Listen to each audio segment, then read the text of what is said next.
ऐसे ही एक दो और बातें कहना चाहता हूँ इस गुलामी की हमारे देश में बहुत बुरी। हमारे हिंदुस्तान में 1492 में एक यूरोपियन व्यक्ति आया जिसका नाम था वास्को डिगामा, और वास्को डिगामा ने आके भरपूर लूट की है इस देश में। दस्तावेज इसके उपलब्ध हैं कि वास्को डिगामा आया, पहली बार में 14 जहाज भर के सोने चांदी हीरे जवाहरात मोती पन्ने माणिक सब भर के ले गया इस देश में से। पहली बार आया, केरल में आया कालीकट में 20 मई 1492 को। तो वहां उतरा समुद्र तट पर, तो समुद्र तट पर उतरा और वहां से उसने लूटपाट शुरू की। वो लूटपाट बढ़ते बढ़ते 450 साल की गुलामी में बदल गई। आपको मालूम है वास्को डिगामा के पीछे पीछे बहुत सारे पुर्तगाली आए और 450 साल भारत को लूटते रहे। पूरे केरल को लूटा, पूरे गोवा को लूटा, और गोवा को 450 साल गुलाम बना के रखा पुर्तगालियों ने, ये आप सब जानते हैं। और गोवा भारत की आजादी के बाद में आजाद हुआ।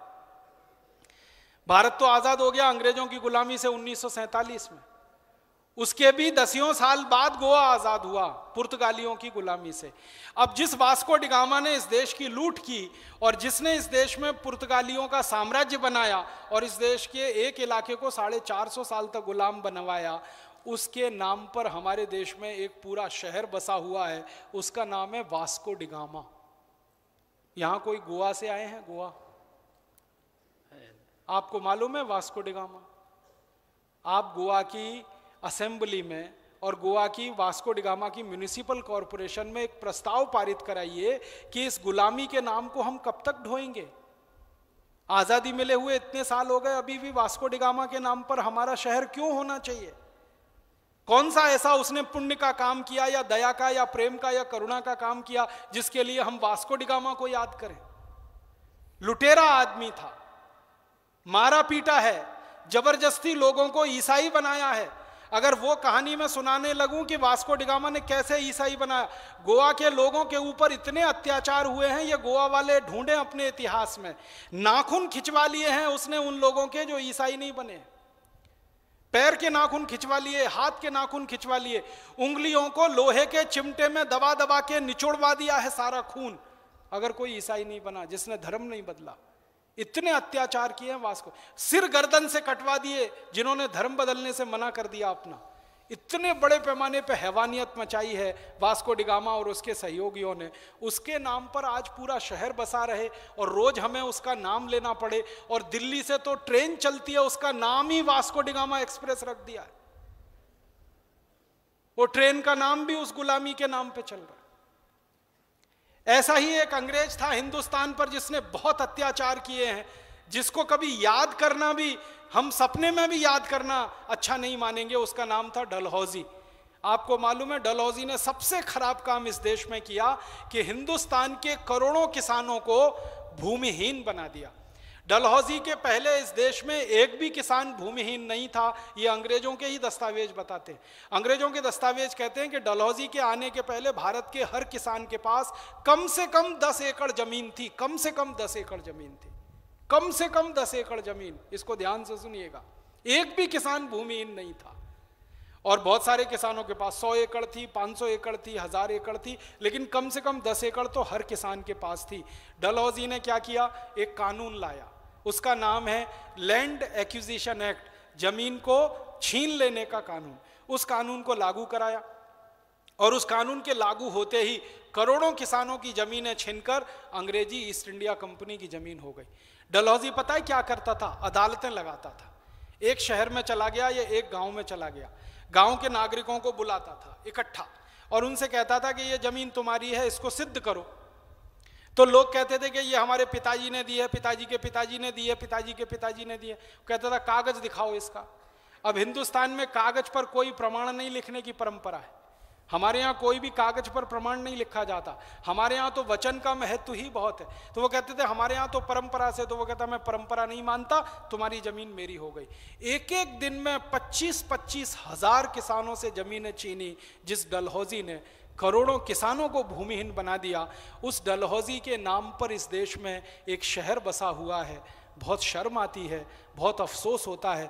और उस शहर में हमारे लोग मजा करने के लिए जाते हैं, हनीमून मनाने के लिए जाते हैं, मौज करने के लिए जाते हैं। मालूम है डलहौजी नाम का शहर है। इसी देश का अंग है। हिमाचल प्रदेश और उत्तराखंड या हमारा जो पंजाब है उसके बॉर्डर पे है, तो हिमाचल और पंजाब के बॉर्डर पर ये डलहौजी शहर खून खौलाता है हमारा। जिस डलहौजी ने हिंदुस्तान के करोड़ों किसानों को भूमिहीन बनाया हो, जिसने जमीनें छीनी हो, किसानों पर अत्याचार किए हों, एक एक दिन में 25-25 हजार किसान भूमिहीन किए हों, उस आदमी के नाम पे शहर क्यों होना चाहिए इस देश में?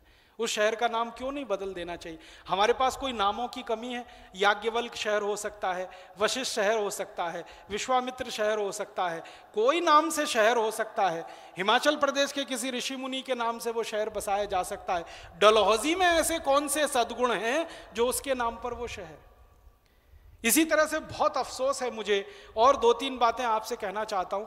हिंदुस्तान में दिल्ली है, दिल्ली में आप वहां गए हैं? इंडिया गेट, दिल्ली वाले कार्यकर्ता यहाँ हैं, वो जानते हैं। इंडिया गेट पर आपने एक स्थान देखा है जो खाली है, प्लेटफॉर्म बना हुआ। वहां पर 1947 में तय हुआ था कि महात्मा गांधी की मूर्ति लगेगी। उसके बाद संसद में 3 बार प्रस्ताव हो गया और आजादी के 62 साल के बाद वहां गांधी जी की मूर्ति नहीं लग पाई। और पता है वहां मूर्ति पहले लगी हुई थी जॉर्ज की, अंग्रेजों के राजा की, और फिर बात हुई कि ये तो अब हमें गुलामी की निशानी के रूप में हटा ही देना पड़ेगा, तो वो हटा के गांधी जी की मूर्ति लगानी। तो गांधी जी की मूर्ति बनी हुई रखी हुई है, उस स्थान पर लगाई नहीं जा सकी क्योंकि अंग्रेज सरकार को मंजूर नहीं है। हमारी गुलामी हट जाए ये अभी भी अंग्रेज सरकार को मंजूर नहीं है, और भारत सरकार अंग्रेज सरकार से रिश्ते खराब नहीं कर सकती है, इसलिए महात्मा गांधी की मूर्ति नहीं लग सकती। मैं ये कहता हूं महात्मा गांधी की मत लगाओ, भगत सिंह की लगा दो, ऊधम सिंह की लगा दो, चंद्रशेखर आजाद की लगा दो। भगत सिंह की मूर्ति लगाना वहां बहुत प्रासंगिक है क्योंकि उसी के बगल में संसद है जहां भगत सिंह ने बम फेंका था, आपको मालूम है, जिसकी सजा उन्होंने खाई थी और फांसी पाई थी। तो भगत सिंह की मूर्ति लगा दो, क्या तकलीफ है? बहुत लोग कहते हैं गांधी जी की मूर्ति पे विवाद है, भगत सिंह की मूर्ति पे विवाद क्या होगा? कोई भगत सिंह को नहीं मानता हो ऐसा कौन है इस देश में जो उनकी शहादत को सलाम नहीं करता हो? 23 साल की उम्र में जो लड़का फांसी के फंदे पे चढ़ गया, आप में से कितने लोग हैं जिनकी उम्र 23 साल से अभी ज्यादा हो गई होगी और वो 23 साल की उम्र में फांसी के फंदे पे चढ़ गया? और एक ऐसा नौजवान फांसी के फंदे पे चढ़ गया जिसकी सगाई हो नहीं, शादी हो नहीं, सगाई छोड़ी, शादी छोड़ी, और कहना शुरू कर दिया कि मेरी शादी तो हो गई आजादी के साथ, मेरी सगाई तो हो गई आजादी के साथ। एक ऐसा नौजवान जिसने जिंदगी में बचपन के दिन नहीं देखे कभी। आपको मालूम है बचपन में सब हंसते हैं, खेलते हैं, मुस्कुराते हैं, मजा करते हैं और समय पास करते हैं। उस नौजवान ने 7-8 साल की उम्र में देश के बारे में सोचना शुरू कर दिया। वो कहानी तो आप सब जानते हैं ना, खेत में जाके काम कर रहा है तो मैं बंदूक बो रहा हूं ताकि इसमें से पेड़ उगेगा और उस पेड़ पर सैकड़ों बंदूकें निकलेंगी और उनसे अंग्रेजों को मारूंगा। तो ऐसे भगत सिंह की मूर्ति लगाने में क्या तकलीफ है? लगा देना चाहिए था इंडिया गेट पर, अब तक हो जाना चाहिए था, नहीं हुआ। ऊधम सिंह की मूर्ति नहीं लग सकती, भगत सिंह की नहीं लग सकती, चंद्रशेखर आजाद की नहीं, जॉर्ज पंचम की लग सकती है, अंग्रेजों के किसी अधिकारी की लग सकती है। ये गुलामी की निशानियां हमको हटानी पड़ेगी। आज नहीं तो कल हमें इंडिया गेट के बारे में फैसला करना ही पड़ेगा कि इस पर तो हिंदुस्तान के सर्वोच्च स्तर के, शीर्ष स्तर के किसी शहीद की, क्रांतिकारी की ही मूर्ति लगेगी और तभी ये वास्तव में इंडिया गेट कहलाएगा। और इस इंडिया गेट का नाम भी बदलना। इंडिया तो हमारा नाम नहीं है, हमारा नाम तो भारत है। परंपरा से हमारा नाम भारत है, इतिहास हमारा भारत के नाम से है, परंपराएं हमारी भारत के नाम से हैं, मान्यताएं हमारी सारी भारत के नाम से हैं, और हम भारत के बारे में अपने खून में, अपनी रगों में महसूस करते हैं उसकी संवेदनशीलता को। वो इंडिया कैसे हो सकता है? संविधान में अंग्रेजों ने लिखवा दिया इंडिया दैट इज भारत। ये तो सब मूर्खता की बात है। भारत दैट इज इंडिया वो तो समझ में आता है अंग्रेजों के लिए, क्योंकि उनको भारत समझ में नहीं आता, उनको इंडस वैली सिविलाइजेशन समझ में आती है, सिंधु घाटी सभ्यता समझ में नहीं आती। तो सिंधु घाटी सभ्यता को इंडस वैली कर दिया उन्होंने अपनी सुविधा के लिए, और उस इंडस में से इंडिया बना दिया अपनी सुविधा के लिए। अब वो इंडिया को हम क्यों ढोएंगे? अपने कंधे पे रखकर उसकी अर्थी को कहां लेके जाएंगे? आजादी के 62 साल में तो हमको ये तय करना ही पड़ेगा कि Bharat that is Bharat, Bharat that was Bharat, पहले भारत था, आज भी भारत है, भविष्य में भी भारत रहेगा। ये तो गलती से थोड़े दिनों के लिए इंडिया हो गया, तो इंडिया भी हमको हटाना, और हिंदुस्तान के हर कानून में से इंडिया हटाना। हमारे कानून की किताबों में जहां जहां इंडिया है, हर जगह से इंडिया हटाना। आपको मालूम है, Indian income tax act, Indian education act, Indian civil services act, Indian forest act, ये क्या Indian Indian Indian Indian India? सारे कानून की किताबों को एक तरफ से फिर से लिखना पड़ेगा। जहां जहां इंडिया है हर जगह भारत आएगा, वरना आजादी का कोई मतलब नहीं रह जाएगा, वरना लाखों क्रांतिकारियों की शहादत का कोई मतलब नहीं रह जाएगा। हमें एक दो चीजें और भी करनी पड़ेंगी इस देश में, वो बहुत जरूरी है। वो ये करनी पड़ेंगी कि भारत में बहुत सारे स्थान हैं, आप में से महाराष्ट्र के कोई कार्यकर्ता आए हों जो मुंबई के रहने वाले हों, उनके लिए मैं ये कहना चाहता हूं कि मुंबई CST रेलवे स्टेशन वो था पहले अंग्रेजों के नाम पर पूरा का पूरा। अभी छत्रपति शिवाजी टर्मिनस हुआ, ये तो थोड़े दिन से हुआ, और वो भी आज़ादी के 50 साल बाद हुआ। पहले वो विक्टोरिया टर्मिनस हुआ करता था। अब विक्टोरिया तो अंग्रेजों की रानी है, अंग्रेजों की रानी के नाम पर उन्होंने स्टेशन बना के रख दिया, और वो विक्टोरिया टर्मिनस आज़ादी के बाद 50 साल तक चलता रहा। बहुत शर्म और बहुत अफसोस की बात है। एक दिन झटके में आकर महाराष्ट्र विधानसभा ने तय किया कि अब ये विक्टोरिया टर्मिनस नहीं रहेगा, ये छत्रपति शिवाजी टर्मिनस हो जाएगा। तो मैं उन सब नेताओं का आभारी हूं, महाराष्ट्र के उन सब नेताओं को धन्यवाद देता हूं, उन सबके साहस की मैं प्रशंसा करता हूं जिन्होंने गुलामी के नाम को हटाया, विक्टोरिया टर्मिनस और छत्रपति शिवाजी टर्मिनस बना। लेकिन उन्हीं नेताओं को एक निवेदन और करता हूं कि अभी गुलामी अधूरी है, अभी पूरी निशानियां मिटी नहीं है। आप जाइए छत्रपति शिवाजी टर्मिनस स्टेशन पर, कितने अंग्रेज अधिकारियों की मूर्तियां वहां लगी हुई है, उनको भी हटाना है, वैसे ही जैसे विक्टोरिया टर्मिनस हमने हटाया है वहां से। अधूरा काम है। जिन अंग्रेज अधिकारियों ने अत्याचार किए हैं मुंबई पर, उनकी मूर्तियां लगी हुई हैं मुंबई रेलवे स्टेशन पर। एक बहुत खतरनाक और बहुत ही तकलीफ देने वाला अंग्रेज हुआ करता था, एल्फिंस्टन। अंग्रेज गवर्नर बन गया, मुंबई में आ गया, और उसने जो अत्याचार मचाया है, जैसे डलहौजी ने जमीन छीनने का काम इधर उत्तर भारत में किया, वैसे एल्फिंस्टन ने पूरे महाराष्ट्र के किसानों की जमीन छीनने का काम किया। वो एल्फिंस्टन इतना ही अत्याचारी था जितना डलहौजी था, उसमें कोई कमी नहीं थी। उस एल्फिंस्टन की मूर्तियां, उस एल्फिंस्टन के फोटो अभी भी मुंबई में जगह जगह पर हैं, और उसके नाम पर एक स्टेशन भी है, एल्फिंस्टन रोड। उसके नाम पर एक कॉलेज भी है, एल्फिंस्टन कॉलेज। तो ये एल्फिंस्टन कॉलेज का नाम बदलना है, एल्फिंस्टन रोड का नाम बदलना है, और कम से कम अत्याचारी अंग्रेजों की मूर्तियां तो पूरी तरह से हटा ही देनी है, और उन सब स्थानों पर हमें क्रांतिवीरों की मूर्तियां लगानी है। महाराष्ट्र में क्रांतिवीरों की कोई कमी नहीं है जिनकी मूर्तियां वहां नहीं लग सकती हैं।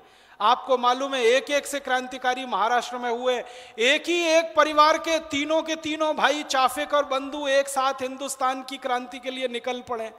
ऐसे ऐसे परिवार महाराष्ट्र में हुए। हिंदुस्तान में किसी से यह पूछो कि एक ही परिवार के 3 प्रधानमंत्री, फट से बता देगा। और उसी को पूछ लो कि एक ही परिवार के 3 बेटे, तीनों फांसी पे चढ़ गए हों, ऐसा परिवार बता दो। गिने चुने लोगों को मालूम है चाफेकर बंधु।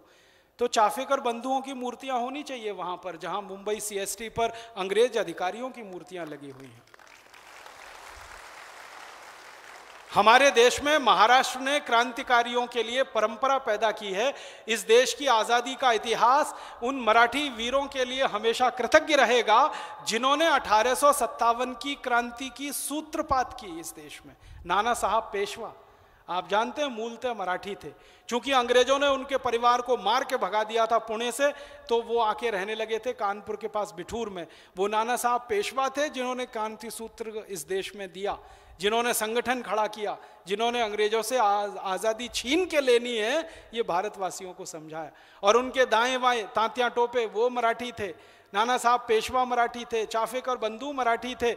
और हमारे देश में एक दो नहीं सैकड़ों सैकड़ों नाम है, उन सब क्रांतिकारियों की मूर्तियां होनी चाहिए।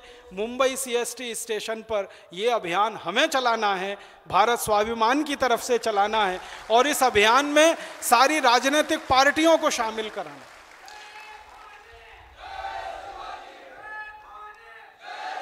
इसके साथ और एक काम करना है अपने महाराष्ट्र के कार्यकर्ताओं को, चर्च गेट का नाम बदलना। यह चर्च गेट का नाम हमारा नहीं है, अंग्रेजों का दिया हुआ नाम है। आजादी के 62 साल के बाद चर्च गेट का नाम हम हमारी छाती पर क्यों ढोएंगे? चर्च गेट बदलना है, वहां की मूर्तियां हटानी है।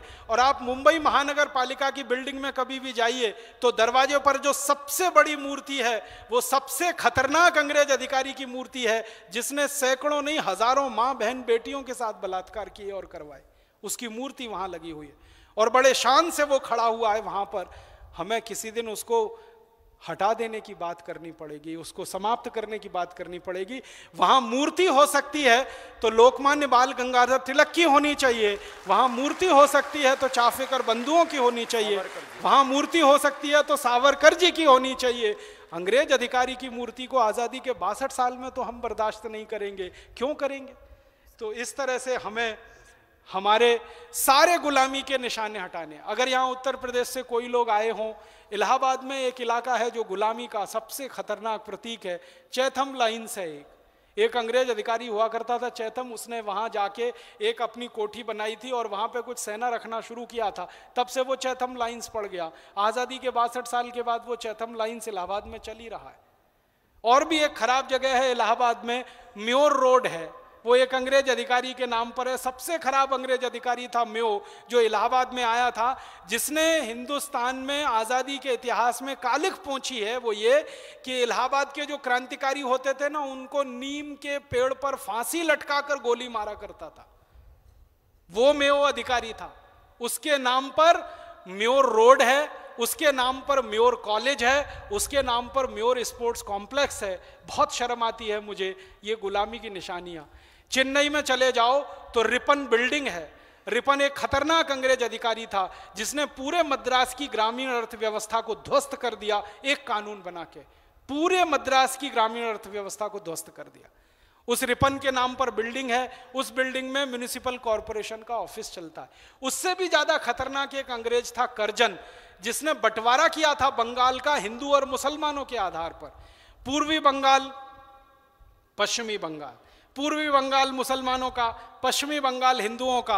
हिंदू मुसलमान के आधार पर देश का पहला बंटवारा 1905 में हुआ था और वो नींव रखी थी कर्जन ने, जिसका फलीभूत 1947 में हुआ था और वास्तव में बंटवारा हो गया। जिस कर्जन ने हिंदुस्तान को सांप्रदायिक आधार पर बांटा हो, हिंदू मुसलमान के संप्रदाय के आधार पर देश के दो टुकड़े किए हों, उस कर्जन के नाम पर जगह जगह बिल्डिंगें खड़ी हैं, जगह जगह सड़क बनी हुई हैं। Curzon road, Curzon building, Curzon चौराहा, ये सब कर्जन के नाम पर कलकत्ता में, बंगाल में और भारत के दूसरे इलाकों में। ऐसे बहुत स्थान हैं हमारे देश में। और